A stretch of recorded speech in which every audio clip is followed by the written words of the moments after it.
I have to tell you that, like many of you, I too am very frustrated with the senators of the 35th Guam legislature, who, while wearing face masks, sitting 6 feet apart, voted no on eliminating the primary election for the purposes of protecting the people from the COVID spread. It's kind of ironic, because the only thing not canceling the primary election does is it protects incumbent senators from challenges from new candidates. That's all voting no on the primary election bill elimination did. It also did 2 other things. When they voted no, they voted not to protect the people from the risk of the spread of the COVID-19, even though we see new cases every day, and it didn't do anything to reduce the cost of government operations. But COVID-19 is dangerous enough to shut down the entire economy, government, schools, and businesses, but it's not dangerous enough to protect incumbents from new candidates. And that's where the truth lies behind the votes that the senators cast. Because when you really look at Bill 375, if they voted yes, they would be voting to protect the people. They would be voting to save a little bit of money at a time when money is running short at government in Guam. And when they voted no, they voted that even though COVID-19 is dangerous enough to shut down the government, shut down the economy, it's not dangerous enough to force 30,000 to 40,000 people to go to the polling stations. Now, I put links to the testimony. You really need to listen to the senators in their own words, try to justify how they're going to vote. Because some senators claim that voting is safe. Yeah, well, voting is so safe. If wearing masks is so safe, then why did they shut down the economy? Why did they shut down schools? Why did they force nearly 40,000 people onto unemployment? Not because there's no risk. Like I said, the only risk is to the incumbent senators. And what's really funny is that they also voted unanimously to pass Bill 330, which says voters who are afraid of the virus can vote at GEC using the absentee ballot process.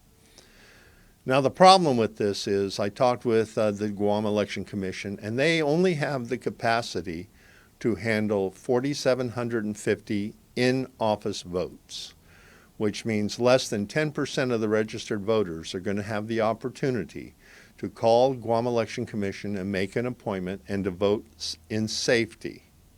Otherwise, they will be forced to go and vote at one of the many polling stations around the island and risk getting the COVID-19. Let's see which senators are more concerned about their personal incomes than they are about your life. Madam Clerk, roll call, please. Senator Castro. Senator Castro, nay. Senator Lee. Senator Lee, nay. Senator Marsh-Titano. Aye. Senator Marsh-Titano, nay. Senator Moylan. Aye. Senator Moylan, aye. Senator Munya. Senator Munya, nay. Speaker Munya Barnes. Aye. Speaker Munya Barnes, nay. Vice Speaker Nelson. Vice Speaker Nelson, excused. Senator Perez. Senator Perez, nay. Senator Ragel. Senator Ragel, nay. Senator San Augustine. Mungal. Senator San Augustine, nay. Senator Shelton. Aye. Senator Shelton, nay. Senator Taitagui. Aye. Senator Taitagui, aye. Senator Pito Terlahi. Senator Pito Terlahi, nay. Senator Therese Terlahi. Ungen. Senator Therese Terlahi, aye. Senator Torres. Hungen. Senator Torres, aye. Colleagues, Bill number 375-35 COR received 4 ayes, 10 nays, and 1 excused absence. Bill number 375-35 COR failed by this body.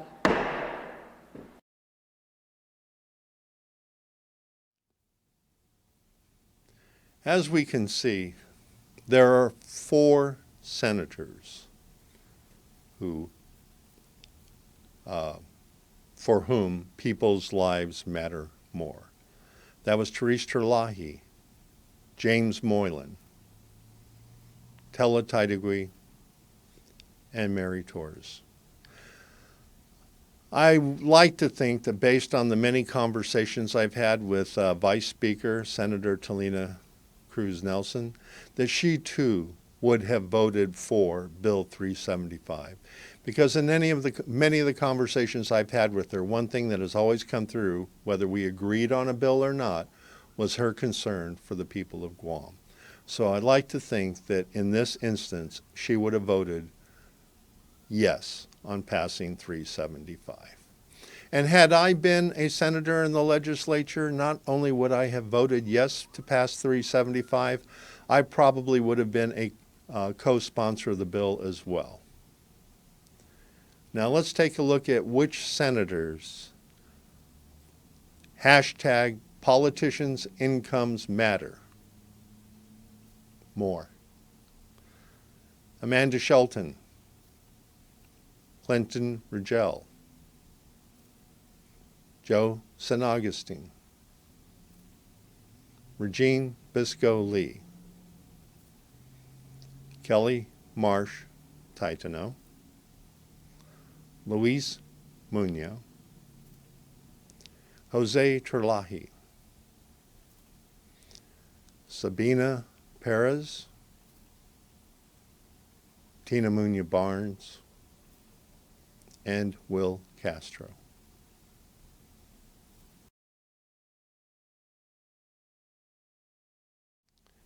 So now we are in a dilemma as voters, as citizens, because traditionally the primary is a low turnout election, and I think with the COVID it's going to be even lower turnout than normal. But there's a catch. In order to advance to the general election, I am being forced to ask my supporters to go and vote in the primary, even though it's against everything I stand for.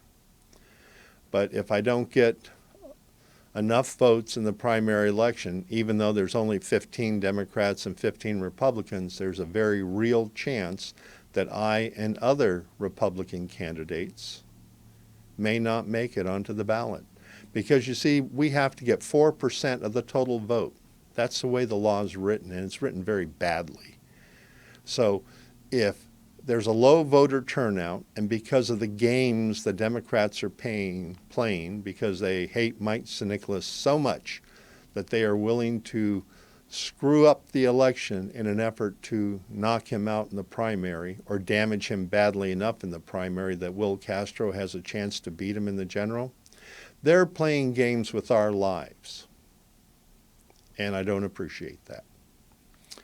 So if you vote in the Democrat primary, only vote for 2 incumbents in the senatorial race. I'm not going to talk about the mayors or Congress. I'm just going to talk about the senatorial race.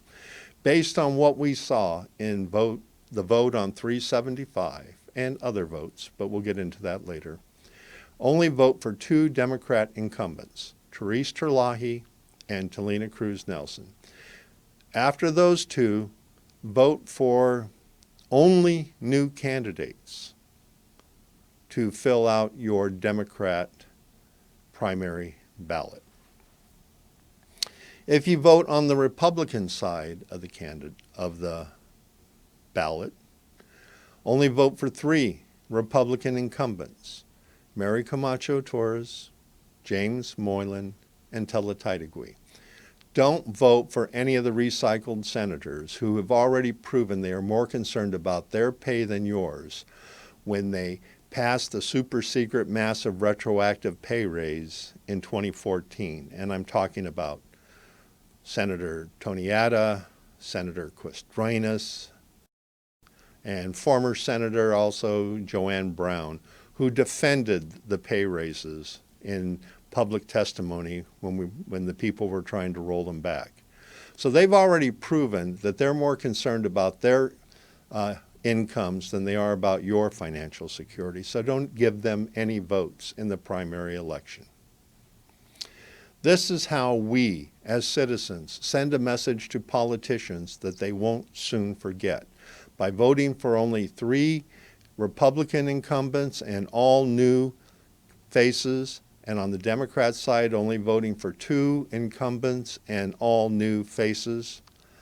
Politicians will learn that they put themselves and the safety of politically well-connected insiders over the people at their own risk. And that's a lesson they need to learn, because we're facing trying times ahead.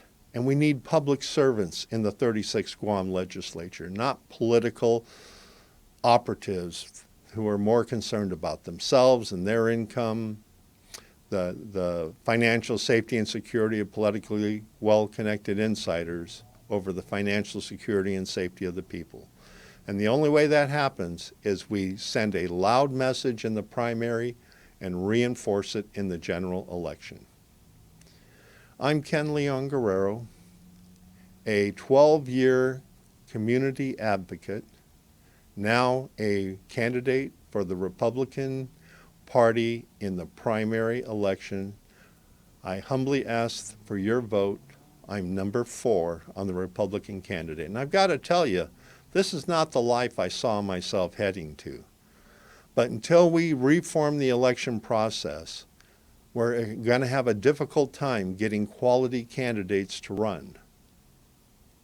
So that's one of the reasons why I'm running this time, to begin to reform the election process, to make it more open so that Guam's best and brightest will be able to run and serve the people.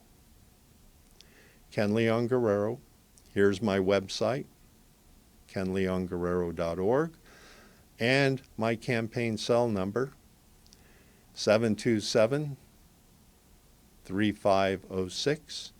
And here's my email address, email, kenleonguerrero, all one word, at yahoo.com. Register, vote, call the Guam Election Commission here at this number. Make your reservations to vote in office safely today. And then together, we will make the People's House once again more responsive to the needs of the people instead of the needs of politically well-connected insiders.